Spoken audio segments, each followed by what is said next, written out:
People around the world are doing all they can to cope with the reality. And that's our focus on this week's edition of Foreign Dispatches on Channels Television. Thank you so much for joining us on this edition. I'm Anne Nwawadu. Let's begin the program today in South Africa, where pregnant women, like everyone else, are finding new ways to do usual things, from Zoom baby showers and drive-through gift drop-offs to Baby Journey podcast. A South Africa Bureau Chief, Betty Dibia, spoke to Veronica Modeleng in Johannesburg, South Africa, who says that it's been a hectic last trimester for her, but thankfully, she's set to drop at any moment. Africa Day. 30-year-old public relations and events consultant Veronica Modeleng was just entering her third trimester when the COVID-19 lockdown began in March in South Africa. She says it took time to hit home that big change had come. And when it did, it was hectic for her. I was just kind of relaxed. I'm like, I'm still like 2-3 months away from baby arrival. But I started to panic when I wanted to go to the stores and they said the baby's clothes are not essential. And at that time, we had nothing. We didn't buy anything. And we were kind of stressed because by the time that the child gets here, what the child will wear. But yeah, that's when I was like, okay, this thing is real and I'm not prepared. And I started to kind of stress about it every day and feeling a little bit down and unprepared as a mother. But as soon as we heard the news that baby clothes can be sold, then the stress started to come down. But there's another thought of when you go to the hospital now for my checkups, my husband can't be part of the visit because they only allow one person in the session. So that was kind of painful, and it kind of made me cry as well because like we're in this together, so why now are they separating us? So Armed with her chocolates and aloe water, she says she breathes easier now, especially as her line of business is still not permitted under level 3 lockdown. In finding new ways to do traditional things, Veronica's baby shower was done via Zoom. Her gifts were dropped off drive-through style. No hugs, no kisses included. it was fun, but it was not as you have your people around you, but they made it the best, and it's the thought that counts. So yeah, those are the kind of challenges that we've been facing currently, but we are getting there. For now, she spends time producing a podcast of her baby journey with her partner Tandufika Chavalala, who is a professional storyteller and trainer, when she's not pranking him. She admits the COVID situation has taken a mental toll on pregnant women, despite the good side of bringing and keeping families together for a longer stretch than usual. Actually, 3 of my friends, 4 with me, they had their babies already. We were all pregnant, but they had their babies at the beginning of COVID, like during the serious lockdown. So it was kind of a stressful time for them. They were not coping. They were like very scared. We could say, what if I get COVID-19, or what if my baby gets COVID-19? So the energies were very low, and I think it kind of put some of them in a little bit of depression because they started to be off social WhatsApp where we talk.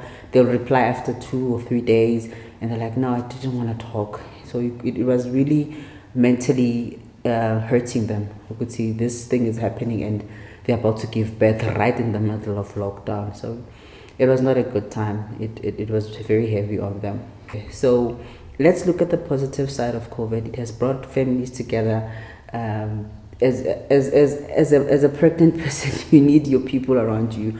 You need your support, but you can't have. But the support we've been getting digitally, it is huge. So let's not be scared, because when we are scared, that's when we do mistakes. I saw with me when immediately the shop opens for the baby clothes. I just went there and bought crazy, like what am I gonna do? So many things. This baby's gonna leave these things in 3 or 4 months. But let's just sit back and think, and also follow what we are told to do, and we'll be fine. If you follow social distancing, when you go outside, put your mask on, sanitize your hands all the time, wash your hands all the time, make sure that you have a sanitizer with you. Like I have a sanitizer in the car, I have a sanitizer in the house, I have a sanitizer in my bag. So if you could follow the right procedures and stay away from going outside too often. Oh baby, congratulations are in order as Veronica gets set to pop at any moment. From Johannesburg, South Africa, Betty Dibia for Foreign Dispatches. And talking about babies, the coronavirus has restricted the access mothers have to their babies after birth. But this isn't stopping the hospital management in Colombia from bringing the two parties together to enjoy their moments via a virtual platform. Check this out. The child, born last month at a hospital in Colombia's capital, Bogota, in the midst of the coronavirus pandemic, is hospitalized in a neonatal unit where visits are forbidden in an effort to protect the vulnerable babies from possible infection. But family members of newborns in the unit at Kennedy Hospital are speaking to their babies via hundreds of video calls organized by staff. Te quiero mucho, hija. You know that I love you very much. Papa also loves you very much. And everyone who is around me now is with you. Since the program started in mid-May, 143 families have made 260 video calls to children in intensive care. And that's according to Bogota's health secretary. Social workers who coordinate the calls and hold tablets up to the incubators are key. My job during the virtual visits is to connect the mothers to their children via the tablets. I go into the units, I'm with the baby, and put them on the screen so the mom can see them live and talk to and listen to them. Colombia, which is holding a months-long quarantine to combat coronavirus infections, has nearly 30,500 confirmed cases of the virus and close to 1,000 deaths. The education sector has been badly hit by the pandemic, but many governments are now finding ways to keep students engaged virtually. In South Sudan, for example, radio programs have also been developed by the Ministry of Education in partnership with the UN Children's Agency, UNICEF. The lessons cover various subjects and they are broadcast twice a day from Monday to Friday.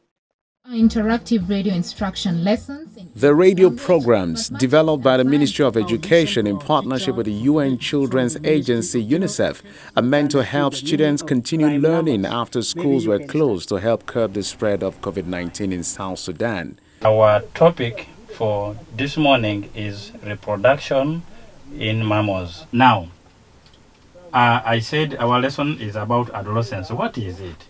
The lessons cover various subjects and are broadcast twice a day from Monday to Friday. My message to all the listeners, please be patient as we work together with our government and partners. Everything will be okay and the lessons will go to you down there well. We are working on it. Just be patient and everything will be okay. Radio is one of the most common and easily accessible communication tools in the country. This is one opportunity where children can maintain that taste and that enthusiasm for learning. It brings in the family as well because everybody will be listening to the program as well. And so even though schools are closed, children are able to continue learning and continue that habit of learning as well and maintain that enthusiasm. Initially, the lessons were being broadcast through the National Radio Service, which has limited coverage and it is not available in some areas of the country. So a decision was made to use Radio Miraya's network to increase the reach. Miraya is broad, so I'm happy that the program is brought to Miraya, and I believe our listeners and our peoples across the country will believe from what we are really trying to put forward to them. Radio Miraya has also fully dedicated its news and other programming to informing people about the risk of the virus and how to prevent it. Graduation ceremonies have been halted, but guess what? Students are still devising means of celebrating their achievements and having fun. Check out these graduates on parade. Members of the faculty stood alongside the drive-thru, socially distant as they cheered and held signs for the students who came in groups or with their parents. The students were encouraged to decorate their cars and wear their caps and gowns as they drove through in a caravan. We want to do it in a safe manner so everybody's in their cars. Volunteers have to be 10 feet apart with the mask, and we made sure that we could give them a day to remember. They've done so much, and we want to do this for them. Honking horns and cheering carried on throughout the event, which the organizers dubbed Graduate on Parade. Since we are unable to do a commencement in sight, we wanted to make sure that we definitely celebrate our students and make sure that they know how proud we are of their accomplishments, especially with the type of institution where we are educating our region. We have many first-generation students, and so we just want them to know that we are proud of their accomplishments. According to the university, a formal commencement ceremony for its graduates will be held when it is deemed safe to do so. Now to the agri sector, which undeniably has to be on its toes despite the difficult times. Farmers in the United States have been left without markets for their animals, thereby abandoning some of them. But a charity for unwanted farm animals called Animal Place is now rescuing these unwanted animals. About 1,000 lucky chickens flew on 2 chartered cargo planes to a California sanctuary from an Iowa farm that has been euthanizing its flock as the coronavirus outbreak slashes restaurant demand for eggs. Farmers have killed off pigs and chickens as the pandemic shut slaughterhouses and suspended the food supply chain, leaving producers without markets for their animals, room to keep them, or money to feed them. Animal Place, a charity for unwanted farm animals, rescued the chickens from an Iowa farm that was gassing some of its 140,000 birds because of the outbreak. Animal Place brings animals to its Northern California refuge by truck from within the state, but received a donation to extend its reach to the Midwest at a cost of tens of thousands of dollars. The group make the chickens available for adoption after checking their health. You probably have to help them a little. Egg prices are said to have shattered after spiking as consumers stocked up in March. About 22% of eggs go to restaurants, hotels, or other food service outlets, according to Ken Clippen, the president of the National Association of Egg Farmers. Get ready for freedom. The United States economy has suffered a devastating blow from the coronavirus outbreak. Some 36.5 million people, or more than 1 in 5 workers in the United States, have filed for unemployment since the crisis began. Imagine using animals as currency to buy goods and services. Well, that's the story of some Cubans, and that's what they have resorted to as they battle to meet their shopping needs every day. Nelson Agula used to sell the rabbits that he raises on his Havana rooftop to restaurants. Now, with an ongoing pandemic, the 70-year-old uses them as currency, exchanging them for food or detergent to avoid multi-hour queues at Polish stock shops. It's not alone. More Cubans are turning to Bartering to meet their shopping needs, be it in person or on social media groups, as the novel coronavirus worsens existing shortages of basic goods in the communist-run island. I only sold my production in restaurants, but now, after all the restaurants closed due to the pandemic, what I've done is to raise rabbit to eat, to exchange. I've exchanged rabbits for detergent because I don't like to wait in lines. I still haven't had to wait in lines. And I eat rabbit and I exchange rabbits for what I want to eat and for what you can get in stores. Shoppers had already faced long lines for some staple food over the last year and a half as Cuba's economic situation worsened with the implosion of ally Venezuela and amid tougher U.S. sanctions under President Donald Trump. Now the pandemic has halted tourism, slowed remittances and raised shipping costs, plunging Cuba into its worst economic crisis since the fall of its former benefactor, the Soviet Union, in the 1990s. There are several reports here of people suggesting there are resellers in the streets and hoarders are selling shamelessly. We have to act against all of them. Nobody here can be taking advantage of illicit activities. Nobody here is authorized to sell or resell anything in the street.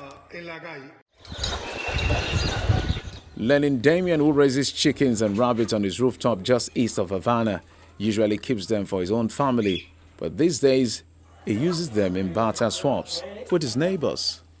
There are people here that sometimes buy oil but can't buy meat.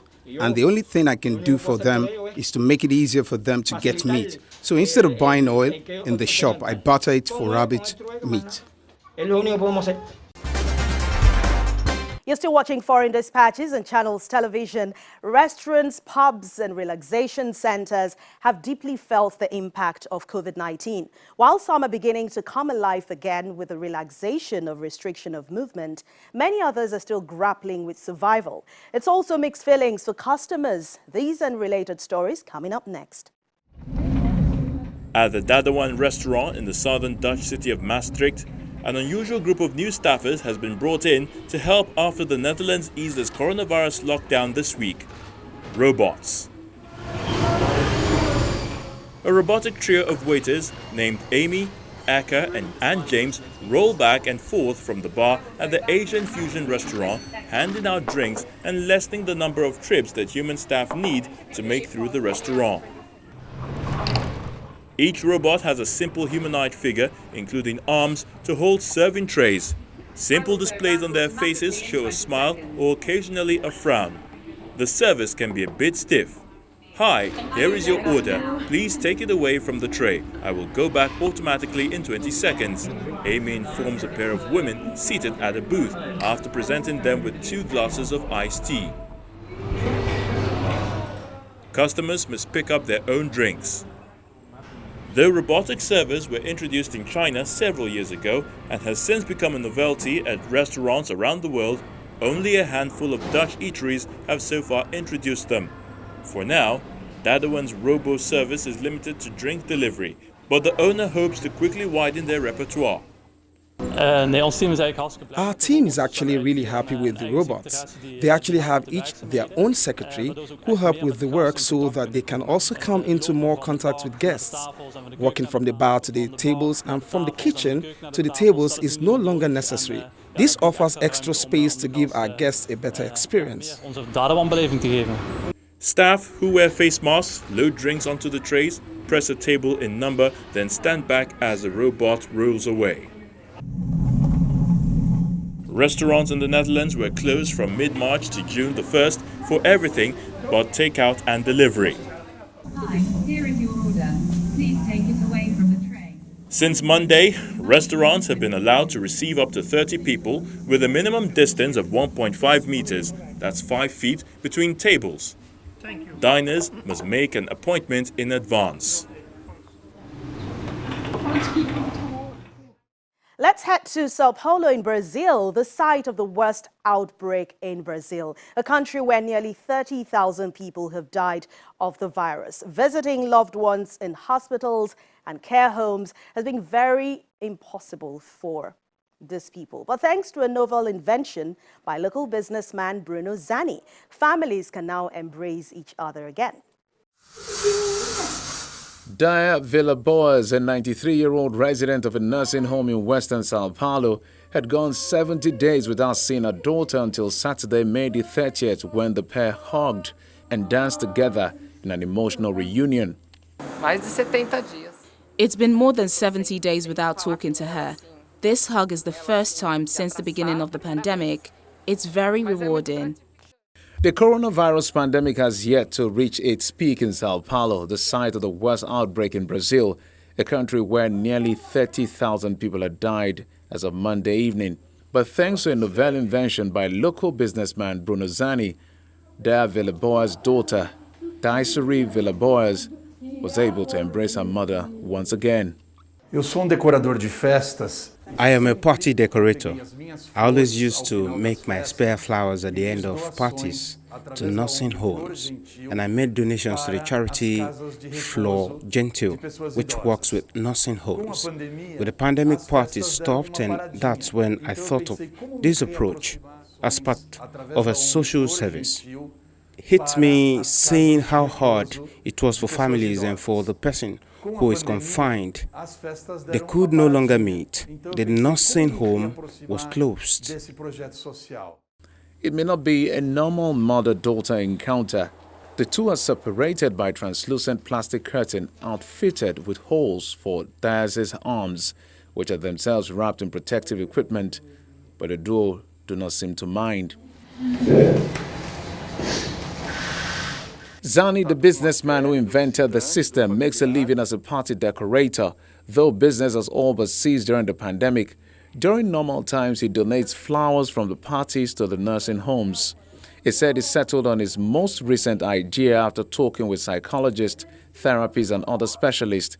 While only present in one nursing home so far, he plans to bring the curtain to nursing homes throughout the city.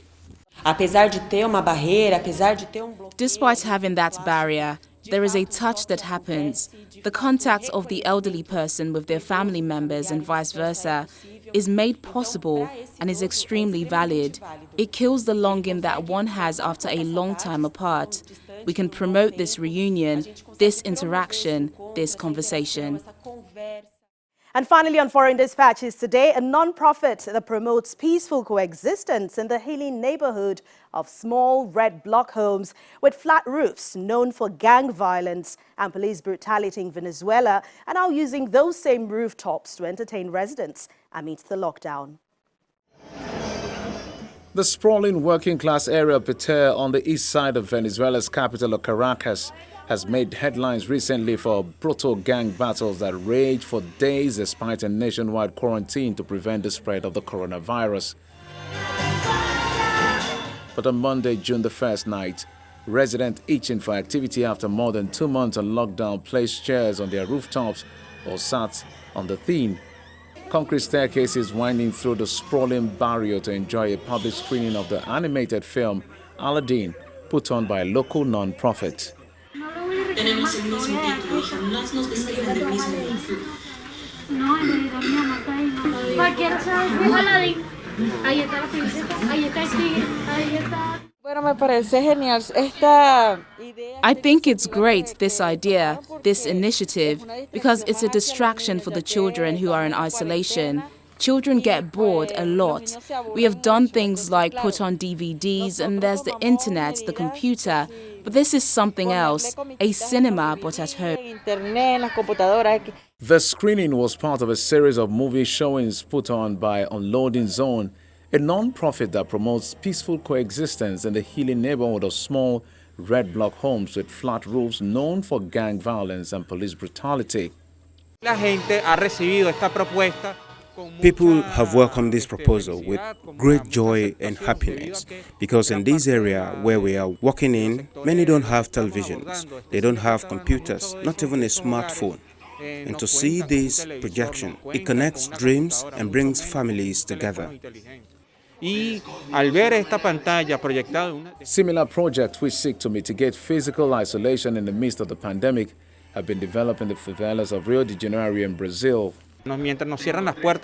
While cinemas are close on us, while soccer fields are close on us, this cinema promotes the opening of windows, the opening of dreams, that from the windows they can dream, and they can share this and bring the family together. And that is what we are trying to do. When doors are closed, we open the windows.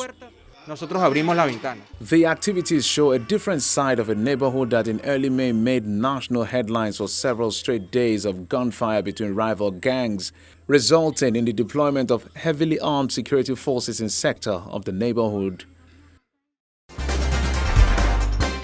And that's the program today. Thank you so much for watching. Don't forget to keep up with all our top stories. Do it on channelstv.com. I'll see you again next time. Don't forget, stay safe. I'm Anne Nwawadu.